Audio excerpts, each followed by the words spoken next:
नमस्कार दोस्तों, मैं प्रतिभा आप सभी का बहुत स्वागत करती हूँ आपके अपने गार्डनिंग चैनल में।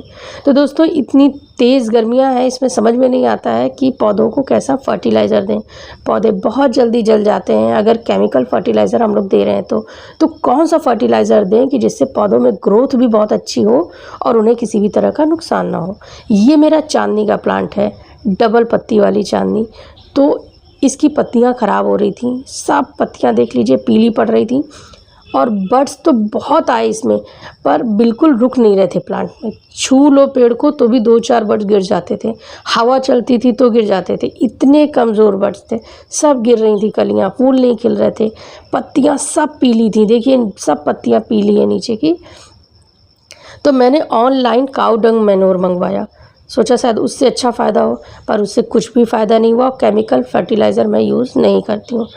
10-15 दिन देखा, जब कोई फ़ायदा नहीं हुआ तो मैं जो खुद यूज़ करती हूँ उसको मिक्स करके मैंने एक फ़र्टिलाइज़र बनाया, जिसका फ़ायदा देखिए दोस्तों कि ऊपर की जो भी पत्तियाँ हैं 2-3 वो सब ये देखिए हेल्दी हैं, अच्छी पत्तियाँ हैं। और जितनी भी उसके नीचे की पत्तियाँ आप देखेंगे वो सब पीली पड़ी हुई हैं। तो जो मैंने मैन्योर मंगवाया था ऑनलाइन वो एक्चुअली में काऊ डंग मैन्योर नहीं था, पता नहीं क्या बेच देते हैं। नहीं, उससे अच्छा कोई फर्टिलाइज़र नहीं होता, पर वो मिलता नहीं है काऊ डंग मैन्योर, वो उसमें होता कुछ और है, बताते कुछ और है। तो देखिए अब कलियां भी नहीं गिर रही हैं, ढेर सारी। अभी मुझे 12-13 दिन हुए हैं इनको दिए हुए। और देखिए दोस्तों, ये जो फर्टिलाइज़र देने के बाद पत्तियां निकली हैं वो सब ग्रीन है, हेल्दी पत्तियां हैं। लेकिन जो पहले के थे वो पेड़ की हालत बहुत ख़राब थी। तो मैंने कौन सा फर्टिलाइज़र दिया दोस्तों, मुझे जो सरसों की खली होती है उस पर बहुत विश्वास है। उसके मैंने बहुत फ़ायदे देखे हैं और मैं उसे बहुत यूज़ करती हूँ। हाँ, गर्मियों में सब कहते हैं कि इसकी तासीर गर्म होती है, इससे मैंने कोई भी प्लांट सूखते हुए नहीं देखा। लेकिन फिर भी गर्मियों में इतनी एहतियात कर सकते हैं कि आप उसको लिक्विड फर्टिलाइज़र बना के दीजिए। और ये है नीम की खली, तो ये भी मिट्टी के लिए बहुत फ़ायदेमंद होती है दोस्तों।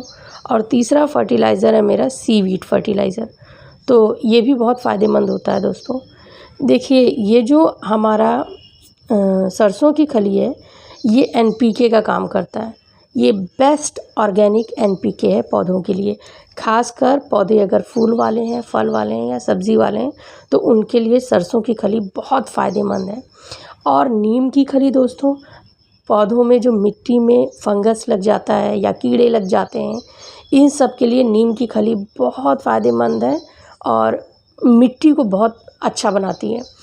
और जो सीवीड फर्टिलाइज़र है इसमें माइक्रो न्यूट्रिएंट्स बहुत होते हैं दोस्तों, बहुत फ़ायदेमंद होता है ये भी। और ये भी ऑर्गेनिक फर्टिलाइज़र है, पौधों को किसी भी तरह का नुकसान नहीं पहुंचाता है। और इसके जो माइक्रो न्यूट्रिशंस हैं दोस्तों, ये बहुत दिन तक पौधों पे असर करते रहते हैं। मतलब आप डाल दीजिए तो धीरे धीरे मिट्टी को ये रिच करते रहते हैं, मिट्टी को और अच्छी बनाते रहते हैं। तो ये मेरे हिसाब से बहुत अच्छा फर्टिलाइज़र था। तो इसको क्या किया, मैंने भिगो दिया इसको एक दिन पहले शाम को, जैसे ये कल शाम को भीगा हुआ था और आज शाम को इसको मैं लिक्विड फर्टिलाइज़र बनाऊंगी। हमेशा फर्टिलाइज़र शाम को देना चाहिए। तो ये शाम का टाइम है, तो ये 20 लीटर की बाल्टी है, इसमें मैं ये सब मिला दूंगी। और गर्मियों में इस चीज़ का बहुत ध्यान रखिए कि जब भी कोई फर्टिलाइज़र डालिए कोशिश करिए कि उसको लिक्विड फर्टिलाइज़र बनाइए। एक तो वो असर बहुत जल्दी करता है पौधों पे, दूसरा वो अगर आपने कुछ ज़्यादा भी दे दिया है तो वो पौधों को नुकसान नहीं पहुंचाएगा। और डायरेक्ट ऐसे आप किसी चीज़ का पाउडर, जैसे आप सरसों की खली पाउडर बना के डालेंगे तो वो नुकसान कर सकता है।